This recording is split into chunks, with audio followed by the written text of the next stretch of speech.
Verkehrsmittel und Mobilität. Hallo Sarah, wie kommst du eigentlich jeden Tag zur Arbeit? Hallo Leon! Ich fahre normalerweise mit dem Fahrrad, wenn das Wetter es zulässt. Und du? Ich nutze meistens den Bus. Die Verbindung ist gut, aber morgens ist es oft sehr voll. Ja, das kenne ich. Der Verkehr in der Stadt ist manchmal schrecklich.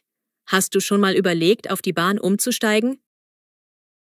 Ja, aber die nächste S-Bahn-Station ist 20 Minuten Fußweg von meiner Wohnung entfernt. Das lohnt sich für mich nicht wirklich. Verstehe. Ich überlege gerade, mir ein Monatsticket für den ÖPNV zu holen, weil es im Winter oft regnet und Radfahren dann unangenehm ist. Gute Idee. Mit dem Monatsticket kannst du flexibel sein. Außerdem ist es umweltfreundlicher, als mit dem Auto zu fahren. Stimmt. Apropos Auto. Hast du einen Führerschein? Ja, aber ich habe kein eigenes Auto. Ich leihe mir manchmal eins bei einem Carsharing-Anbieter, wenn ich am Wochenende einkaufen oder einen Ausflug machen will. Das ist praktisch. Carsharing ist eine gute Alternative, wenn man nicht ständig ein Auto braucht. Ja, es spart Geld und Platz. Hast du schon mal ein E-Bike ausprobiert? Nein, aber ich habe darüber nachgedacht. Es könnte den Arbeitsweg erleichtern, besonders bei Steigungen. Genau. Ein Kollege von mir nutzt ein E-Bike und ist total begeistert. Er sagt, es macht den Weg zur Arbeit weniger anstrengend. Vielleicht teste ich das mal. Es gibt auch die Option, ein E-Bike für ein paar Tage zu mieten. Klingt gut. Dann kannst du herausfinden, ob es sich für dich lohnt. Genau. Ich finde es wichtig, verschiedene Verkehrsmittel auszuprobieren, um herauszufinden, was am besten passt. Da stimme ich dir zu. Jede Stadt hat andere Bedingungen. Richtig. Na dann, ich muss weiter. Bis bald. Bis bald. Schule und Eltern-Lehrer-Gespräch. Guten Tag, Herr Schmidt. Schön, dass Sie Zeit für das Gespräch gefunden haben. Guten Tag, Frau Müller. Ich bin gespannt, wie es meinem Sohn Paul in der Schule geht. Paul macht sich insgesamt gut. Er ist sehr aufmerksam im Unterricht und meldet sich Anassis häufig. Das klingt positiv. Gibt es auch Bereiche, in denen er sich verbessern kann? In Mathe hat er manchmal noch Schwierigkeiten mit Textaufgaben. Er versteht die Aufgabenstellung nicht immer sofort. Das ist mir auch zu Hause aufgefallen. Wie können wir ihm dabei helfen? Wir üben hier in der Schule mit Beispielen. Sie könnten zu Hause einfache Rechenaufgaben in Alltagssituationen einbauen, zum Beispiel beim Kochen oder Einkaufen. Gute Idee. Ich versuche, ihn spielerisch an die Aufgaben heranzuführen. Außerdem sollte Paul mehr Zeit fürs Lesen einplanen. Seine Lesegeschwindigkeit ist noch etwas langsam. Er liest gerne Comics, aber vielleicht sollte er auch mal längere Texte ausprobieren. Das wäre hilfreich. Vielleicht ein spannendes Jugendbuch, das zu seinen Interessen passt. Ja, das ist ein guter Vorschlag. Gibt es etwas zu seinem Verhalten in der Klasse? Paul ist sehr höflich und hilfsbereit. Er kann aber manchmal zu laut sein, wenn er sich besonders freut. Das kenne ich. Wir sprechen mit ihm darüber, dass er etwas ruhiger sein soll, damit die anderen Schüler nicht gestört werden. Ich denke, das wird sich mit der Zeit legen. Er ist allgemein sehr motiviert. Das freut mich zu hören. Vielen Dank für die Infos. Gern geschehen. Wenn Sie Fragen haben, können Sie mich jederzeit kontaktieren. Danke, Frau Müller. Auf Wiedersehen. Auf Wiedersehen, Herr Schmidt.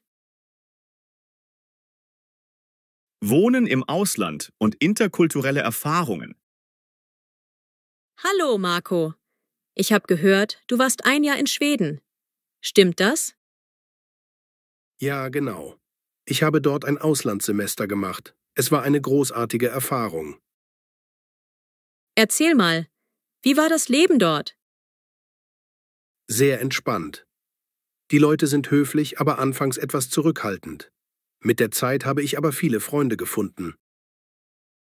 Wie war die Sprache? Konntest du Schwedisch sprechen?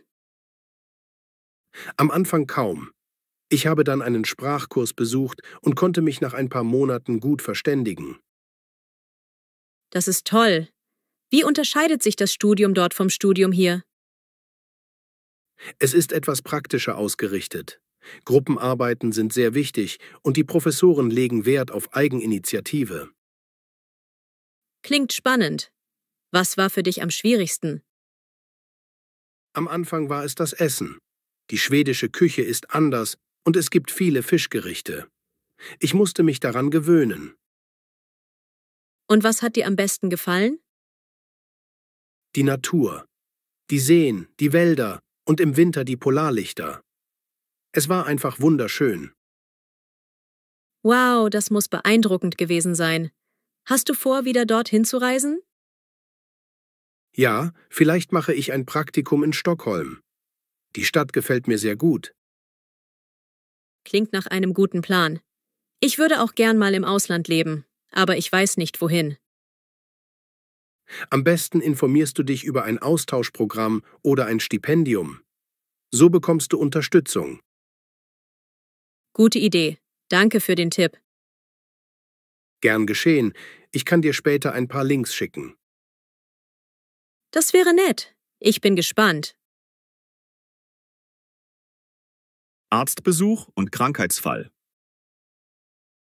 Guten Tag, Herr Doktor. Ich fühle mich in letzter Zeit oft müde und schlapp. Guten Tag, Frau Becker. Wie lange haben Sie diese Beschwerden schon? Seit etwa 2 Wochen. Ich habe auch manchmal Kopfschmerzen und leichte Schmerzen im Nacken. Haben Sie in letzter Zeit Stress im Beruf oder privat? Ja, ich habe viel zu tun auf der Arbeit und schlafe nicht genug. Schlafmangel kann solche Symptome verursachen. Wie viel schlafen Sie denn? Vielleicht 5 bis 6 Stunden pro Nacht. Das ist zu wenig. Sie sollten versuchen, mindestens 7 bis 8 Stunden zu schlafen. Ich mache aber auch noch ein Blutbild, um andere Ursachen auszuschließen. Das klingt vernünftig. Muss ich dafür nüchtern sein? Ja, bitte kommen Sie morgen früh ohne Frühstück. Dann nehmen wir Blut ab.